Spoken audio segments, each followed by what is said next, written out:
용의자의 스마트폰 등을 몰래 원격으로 조종하여 감시하는 법이 프랑스에서 통과되었습니다. 프랑스 국회의원들이 정의 개혁 법안이라고 부르는 이 법은 소리, 영상 또는 이미지를 저장할 수 있는 핸드폰, 노트북, 자동차 시스템 등의 장치에 제한 없는 6개월간의 접근을 경찰에게 허용합니다. 하지만 이는 사적인 존재인 우리의 디지털 생활에 근본적인 침해를 가하며 국민들의 디지털 권리와 자유를 약화시키는 결과를 초래한다는 논란을 일으키고 있습니다. 경찰은 전자기기를 활용한 감시를 위해 판사로부터 영장을 받아야 하며 5년 징역형 이상에 해당되는 용의자에게 적용합니다. 그러나 이 영장 발급의 기준과 절차가 어떠한지에 대한 명확한 설명이 없습니다. 이로 인해 경찰이 임의로 감시 대상을 선택하거나 정당한 이유 없이 권력 남용을 할 수 있는 우려가 있습니다. 이는 국민들의 신뢰를 훼손시키고 정부의 권력 남용으로 이어질 수 있습니다. 또한 의사, 언론인, 변호사, 판사, 국회의원 등과 같은 민감한 전문가는 감시 대상에서 제외하고 있습니다. 그러나 이 민감한 전문가의 범위를 명확히 정의하지 않았습니다. 이는 국가의 권력이 자신들의 목적에 맞게 법을 해석하고 적용할 수 있는 여지를 남기는 것이며 정부의 임의성과 편견에 노출될 우려가 있습니다.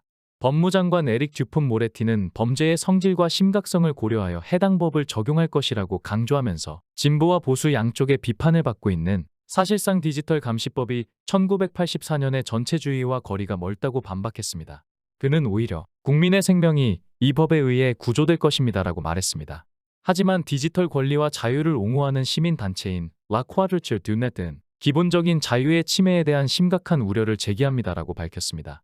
이 단체는 우리의 삶에서 디지털 도구가 증가하고 있는 현실을 고려하면 우리가 알지 못하는 사이에 디지털 도구가 경찰의 보조 도구로 변형된다는 바로 이 근본 방침의 수용이 우리 사회에 심각한 문제가 되고 있습니다라고 말하며 디지털 감시법이 프랑스인들의 보안, 사생활, 사적 통신에 대한 권리와 자유롭게 이동할 수 있는 권리를 빼앗게 될 것이라고 경고했습니다. 시민단체들은 새로운 대국민 감시법이 점차 덜 심각한 범죄와 반체제 인사에 적용되어 국민에 대한 감시가 정부 권력의 남용으로 더는 인식되지 않는 상황으로 전개될 것을 우려하고 있습니다. 이 법은 2015년 이후 프랑스에서 계속해서 강화되어 온 대국민 감시의 한 예입니다. 이는 테러와 같은 심각한 범죄 예방을 명분으로 하지만 결국 국민들의 기본적인 자유와 사생활을 희생시키는 결과를 가져옵니다. 미국의 애국자법과 유사한 경향을 보이는 이 법은 정부의 권력 남용을 우려하고 시민들의 사회적 자유와 권리를 침탈하는 도구로 이용될 수 있다는 우려가 있습니다. 지난주 파리에서 경찰이 쏜 총에 17세의 북부 아프리카 이민자가 사망하면서 반정부 시위가 발생하고 있는 가운데 법안이 통과되었다는 점에서 디지털 감시법의 정부 의도를 유추할 수 있습니다. 프랑스는 2015년에 테러가 프랑스를 흔들었을 때 정부의 대국민 감시를 허용하는 미국의 애국자법과 유사한 법이 처음 통과되었고 이후 강화되고 있습니다.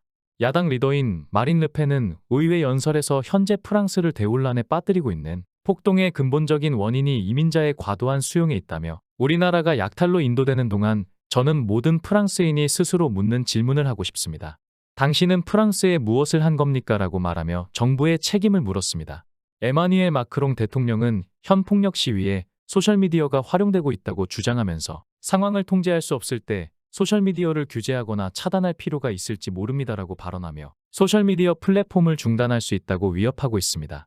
이번 디지털 감시법은 개인의 자유와 권리라는 가치를 배제하고 국민들을 불안하게 하고 신뢰를 훼손시키는 결과를 가져올 것입니다. 디지털 시대에 있어서도 시민들의 자유와 사생활은 존중되어야 하며 국가의 권력이 남용되지 않도록 철저한 감시와 균형 있는 법안이 필요합니다.